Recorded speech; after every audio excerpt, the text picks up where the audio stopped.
안녕하세요, 엔돌슨입니다. 지금 베가 S5가 있고요. 여기 보시는 것처럼 외부에는 13M이라고 써 있는데 1300만 화소를 지원하는 고출력 카메라가 있습니다. 그래서 요즘은 이제 카메라로 핸드폰으로 찍고 나서 인화를 할 수 있게끔, 실제로 인화를 할 때 저는 이제 화질이 나쁘면 사이즈를 줄여서 그나마 화질을 복원하곤 했었는데, 그럴 필요도 없지. 13M이라고 해서 국내 최초로 알고 있는데 해상도가 상당히 큽니다. 큰 사이즈의 사진을 찍을 수 있고, 그리고 1300만 화소기 때문에 화질상 이제 디카랑 비슷하게 엄청나게 좀 좋게 사진을 찍을 수 있다고 볼 수가 있습니다. 그리고 이번에 제가 좀 기능에 대해서 좀 설명을 드리면, 특징적인 게 미니 윈도우, 그 다음에 스크린 링크를 두 개를 꽂을 수 있습니다.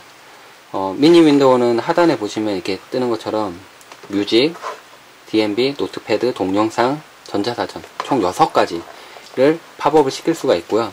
팝업을 실제로 시키면 그냥 작은 화면에서 동작을 하는 게 아니라, 작게만 보이는 게 아니라 작은 화면에서 각 메뉴들까지 눌러서 뭐 이렇게 실행을 한다거나 채널을 바꾼다거나, DMB는 실제로 작은 화면이지만 채널도 변경할 수 있고 채널 검색도 할 수 있습니다. 그렇게 사용할 수 있기 때문에 더 편리하다고 볼 수 있습니다. 지금 제가 알고 있는 갤럭시라든가 이런 거는 비교를 해봤지만 작은 화면에서 동작하는 게 아니라 작은 화면을 보여줄 뿐 해당되는 메뉴를 이동을 해서 동작을 할 수 있다는 장단점이 있습니다. 근데 S5도 단점이라고 볼 수 있는 게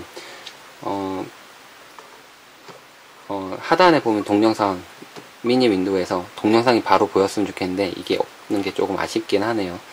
예, 근데 이제 미니 팝업은 이런 기능이고, 스크린 링크를 꽂으면 똑같은 핸드폰에 있으면 스크린 링크를 쓰기 때문에 스크린 링크를 쓰는 핸드폰끼리 원격 제어를 한다거나 공유를 해줄 수 있습니다. 그리고 스마트 TV라든가 대형 디스플레이가 있으면 거기다가 리시버를 꽂아서 전송을 해줄 수가 있습니다. 예, 이런 강력한 기능인데, 단순히 화면만 보여주는 게 아니라 여기서 실행되는 화면들, 이 스마트폰의 화면을 그대로 보여주기 때문에 게임 앱을 실행을 해서 큰 화면으로 볼 수 있는 장단점이 있습니다. 그리고 미디어 링크는 와이파이 상태에서 동작을 하는데 스마트 TV에다가 음악이라든가 동영상을 재생시켜서 보여줄 때 상당히 유용하게 사용할 수 있습니다. 이제 미니 윈도우에 대해서 한번 알아보겠습니다.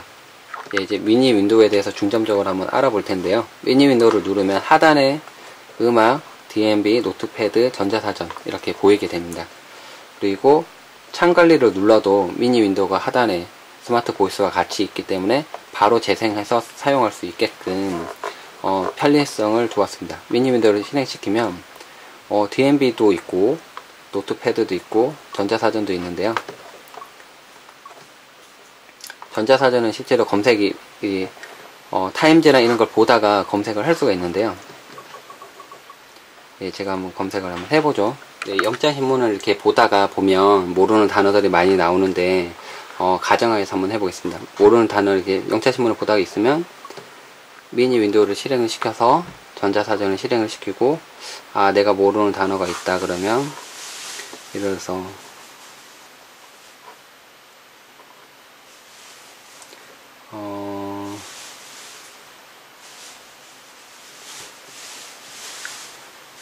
예, 이렇게 검색을 하면 미니 사전에서 바로 검색되는 단어를 찾을 수 있습니다.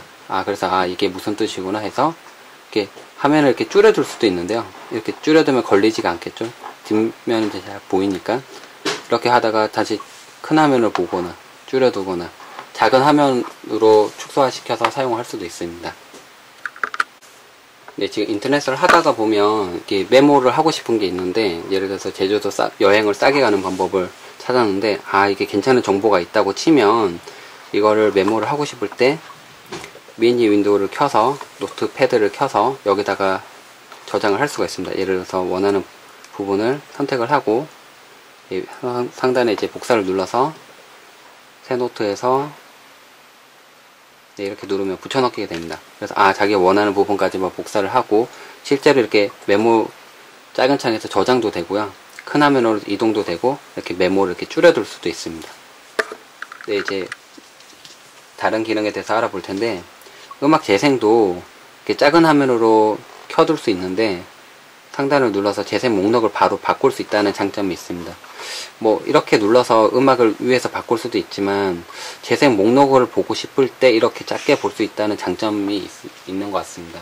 뭐 음악은 굳이 팝업을 할 필요가 없다는 분들도 있을 것 같은데 이거는 아마 호불호가 좀 갈리지 않을까라고 생각이 들고요. 동영상 같은 경우에 팝업을 하려면 하단의 미니 윈도우에서 하는 게 아니라 동영상을 실행시키고 나서 할 수가 있습니다. 동영상을 한번 해보겠습니다. 동영상을 찾고, 예, 동영상을 지금 실행을 해놨는데요. 예, 보시는 것처럼 자막을 지원을 하고 있기 때문에, 예, 자막이 나오면 자막을 끄고 켜고 할 수도 있고, 바로 싱크를 맞춰서 빨리 했다가 느리게 했다가 자막 싱크를 맞출 수가 있습니다. 그리고 팝업을 이제 시켜보죠. 팝업은 하단에 보시면 왼쪽 하단에 팝업을 눌러서, 예, 팝업이 됩니다. 이 팝업 기능이 워낙에 강력해서 게임을 하는 도중에도 그 위에다 띄울 수도 있는데요. 뭐 카톡을 하거나 인터넷을 하거나 할 때 이 미니 윈도우를 이용해서 동영상을 재생할 수 있을 것 같습니다. 근데 다른 재생되는 팝업 플레이어보다 장점이라고 볼 수 있는 게 작은 화면이지만 한번 누르게 되면 하단에 보면 이렇게 재생 목록 그 시간에 나와서 원하는 부분까지 이동을 할 수 있습니다. 작은 화면에서도 바로 재생을 위치를 바꾸거나 할 때 더 편리하게 사용할 수 있는 것 같습니다. 이렇게 눌러서 갤럭시 같은 경우에는 큰 화면으로 이동하게 되는데 이런 거보다 바로 작은 화면에서 위치를 바꾸거나 다른 걸로 바꿀 수 있으니까 더 편리한 것 같습니다.